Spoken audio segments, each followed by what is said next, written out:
നമസ്കാരം. വില കുത്തനെ ഉയർന്നതോടെ വെളിച്ചെണ്ണയെ ഒഴിവാക്കിയിരിക്കുകയാണ് ഉപഭോക്താക്കൾ. വിൽപ്പനയിൽ 30% കുറവ് സംഭവിച്ചതായി വ്യാപാരികളും വ്യക്തമാക്കുന്നു. വില നിയന്ത്രിക്കുന്നതിനായി സർക്കാർ ഇടപെടണമെന്നാണ് കൊച്ചി ഓയിൽ മെർച്ചന്റ് അസോസിയേഷൻ പ്രസിഡന്റും എറണാകുളം മാർക്കറ്റിലെ വ്യാപാരികളും പറയുന്നത്. ചരിത്രത്തിൽ ആദ്യമായാണ് ഇത്തരം വലിയൊരു വർധനവ് വെളിച്ചെണ്ണയ്ക്കുണ്ടാകുന്നത്. നാളികേരത്തിന്റെ ലഭ്യത കുറവ് തന്നെയാണ് നിലവിലെ വർധനവിന് കാരണം. തമിഴ്നാട്, കേരളം, കർണാടക, ആന്ധ്ര തുടങ്ങിയ സംസ്ഥാനങ്ങളിലാണ് നാളികേരത്തിന്റെ കുറവ് അനുഭവപ്പെട്ടത്. ഇതേ തുടർന്നാണ് വെളിച്ചെണ്ണ വില വർദ്ധിച്ചത്. കേരളത്തിൽ വെളിച്ചെണ്ണ 1200 മില്ലുകൾ പ്രവർത്തിക്കുന്നുണ്ട്. ഈ മില്ലുകൾക്കെല്ലാം കൊപ്രയും വെളിച്ചെണ്ണയും ആവശ്യമാണ്. ഇത് രണ്ടും തമിഴ്നാട്ടിൽ നിന്നും കർണാടകയിൽ നിന്നും കോഴിക്കോട് ഭാഗത്തു നിന്നുമാണ് വരുന്നത്. കോഴിക്കോട്, കുറ്റ്യാടി, പേരാമ്പ്ര, തിരുവമ്പാടി, വടകര, കണ്ണൂർ ഭാഗങ്ങളിൽ നിന്നും കൊപ്ര ലഭിക്കുന്നുണ്ട്.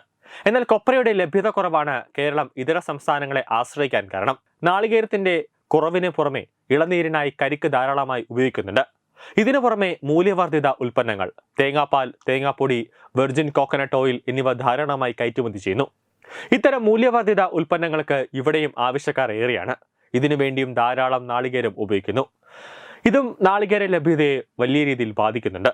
വെളിച്ചെണ്ണ വിപണിയിൽ 4-5 വർഷത്തിൽ ഇത്തരത്തിൽ വിലവർധനവ് അനുഭവപ്പെടാറുണ്ടെന്നും ഈ വർഷം അപ്രതീക്ഷിതമായ വർധനവാണ് ഉണ്ടായതെന്നും തലപ്പത്ത് ഇരിക്കുന്നവർ ചൂണ്ടിക്കാട്ടുന്നു. ആഗോളതലത്തിൽ തന്നെ വെളിച്ചെണ്ണയിൽ വർധനവുണ്ട്. ഇന്തോനേഷ്യ കയറ്റുമതി നിരോധിച്ചിരിക്കുകയാണ്. ഫിലിപ്പീൻസ് ഉൾപ്പെടെയുള്ള രാജ്യങ്ങളിൽ നിന്നും ഇറക്കുമതി ചെയ്യാൻ ഗാട്ട് കരാർ പ്രകാരം കഴിയില്ല. ഇതിന് കേന്ദ്ര സർക്കാർ അനുമതി നൽകണം. വെളിച്ചെണ്ണ വില കുത്തനെ ഉയർന്നതോടെ വ്യാജന്മാർ കൂടുതലായി വിപണിയിൽ എത്തുന്നുണ്ട്. കുറഞ്ഞ വിലയ്ക്കാണ് ഇത്തരം വെളിച്ചെണ്ണ ലഭിക്കുക. ഒറ്റ നോട്ടത്തിൽ മനസ്സിലാകാത്ത വിധം പല ബ്രാൻഡുകളെയും പേരുകളോട് സാദൃശ്യമുള്ള പാക്കറ്റുകളിലാകും ഇത്തരം വെളിച്ചെണ്ണ വിപണിയിലെത്തുക. കൊച്ചി ഓയിൽ മെർച്ചന്റ് അസോസിയേഷൻ ഗുണനിലവാരമില്ലാത്ത വെളിച്ചെണ്ണയ്ക്കെതിരെ നിയമ പോരാട്ടം നടത്തിയതിന്റെ ഫലമായി 45ഓളം ബ്രാൻഡ് കോടതി നിരോധിച്ചു. നിലവാരമില്ലാത്ത വെളിച്ചെണ്ണകൾ വിപണിയിൽ ഇപ്പോഴും ലഭ്യമാണ്. ഇവ പൂർണ്ണമായും ഒഴിവാക്കാൻ സർക്കാർ ഇടപെടൽ ആവശ്യമാണെന്നാണ് പറയുന്നത്. നിലവിൽ ബ്രാൻഡ് അനുസരിച്ച് ചില്ലറ വിപണിയിൽ വില ലിറ്ററിന് 480 രൂപ വരെ ഉയർന്നിട്ടുണ്ട്. ഡിമാൻഡ് കുറയുന്നതോടെ വില കുറയുമെന്നാണ് വ്യാപാരികൾ ചൂണ്ടിക്കാട്ടുന്നത്.